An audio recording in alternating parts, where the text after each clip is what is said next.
tinggi lereng, sampel yang diamati diidentifikasi dan didata dalam lembar kerja deskripsi tanah. Catat perubahan horizon yang diamati beserta kedalamannya. Warna tanah merupakan sifat morfologi tanah yang paling mudah dibedakan. Warna merupakan petunjuk untuk beberapa sifat tanah. Warna hitam menunjukkan kandungan bahan organik tinggi yang menggambarkan tingkat kesuburan tanah yang baik. Warna kuning kecoklatan menunjukkan bahwa tanah tersebut sudah mengalami pelapukan yang lebih lanjut, ditandai adanya oksida besi bebas atau tanah yang teroksidasi. Warna abu-abu menunjukkan adanya reduksi. Nomor lapisan pada sampel ini adalah 1, 2, dan 3. Dalam lapisannya 0-30 cm, 30 cm sampai 42 cm beserta lebih besar dari 70 cm. Batas lapisan atau batas topografi pada sampel 1, 2, dan 3 yaitu difus, di mana difus adalah baur, lebar peralihan lebih besar dari 12 cm. Serta sampel yang pertama yaitu wave, sampel kedua smooth, dan sampel yang ketiga adalah smooth. Untuk tekstur bagian pertama, dia pasir karena tanahnya sangat kasar, tidak membentuk bola dan gulungan serta tidak melekat. Pada lapisan kedua, dia merupakan tekstur dari pasir berlempung. Karena dia memiliki rasa yang sangat jelas dan kasar, membentuk bola yang mudah sangat sekali hancur dan serta melekat. Di tanah bagian dia mempunyai tekstur liat berpasir, rasa licin, agak kasar, membentuk bola dalam keadaan kering, sukar dipijat, mudah digulung serta melekat sekali. Ini kita ambil tanahnya untuk sampel, kita gemburkan begini, kita tunggu sampai dia berubah bentuk, kita tentukan dia bentuknya apa saja sesuai dengan penjelasan yang diberikan. Setelah kita ayat begini, kemudian dia terlihat hasilnya, kita tentukan bentuknya. Oke, Jum, kemarilah Jum. Nah, seperti yang kita lihat, dia ini berbentuk subangular, blocky, atau yang disebut dengan SB, kubus membulat atau gumpal. Kemudian kita masukkan ke deskripsi.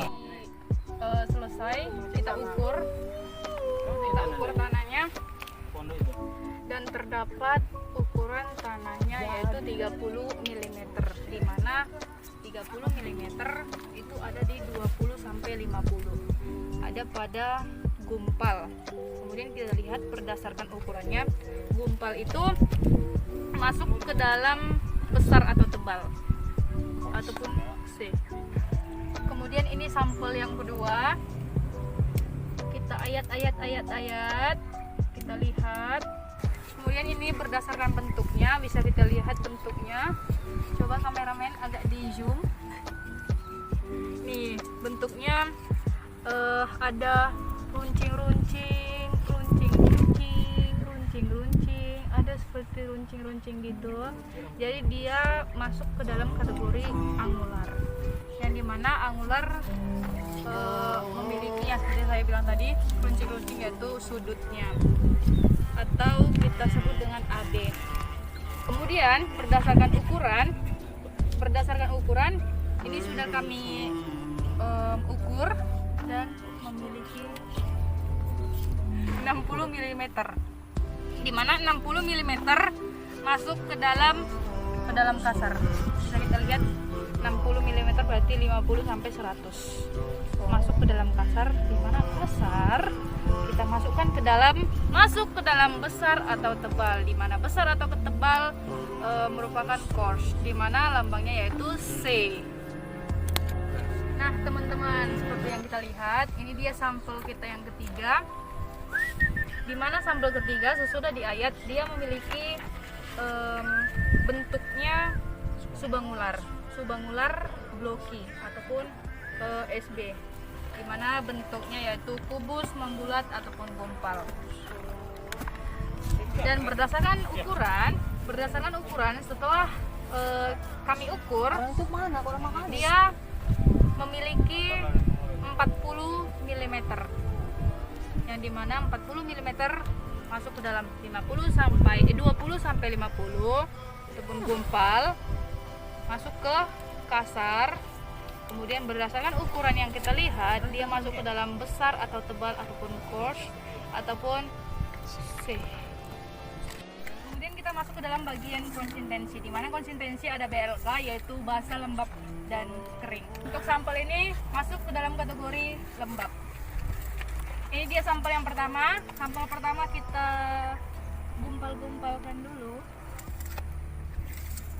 Jadi kesimpulan pada tanah yang pertama ataupun sampel yang pertama yaitu lepas, di mana lepas ini memiliki keterangan tanah tidak dapat melekat satu sama lain. Ini dia sampel yang kedua, di mana sampel yang kedua seperti yang kita lihat yaitu dia sangat teguh ataupun VT, dalam arti massa tanah tahan terhadap remasan, tidak mudah berubah bentuk. Dan sampel yang ketiga, ini dia sampel tanah yang ketiga. Sampel tanah yang ketiga masuk ke dalam kategori gembur ataupun F, di mana dengan sedikit tekanan mudah bercerai. Bila digenggam mudah bergumpal dan melekat bila ditekan.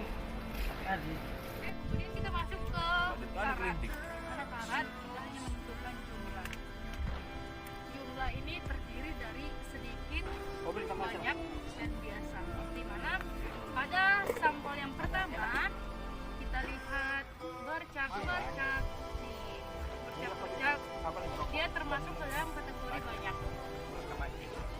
Sampel pertama banyak, kemudian sampel yang kedua bisa kita lihat nih, sampel yang kedua dia termasuk ke dalam kategori biasa. Sedangkan sampel yang ketiga seperti yang kita lihat tidak ada bercak sama sekali, dia masih PW.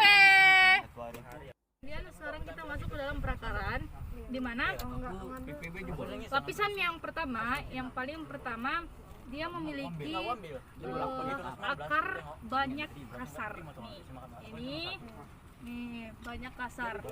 Kemudian di lapisan yang kedua, sampel yang kedua, dia memiliki perakaran sedikit halus. Nih sedikit halus. Kemudian pada sampel yang ketiga, dia memiliki akar banyak halus. Welcome to my paradise.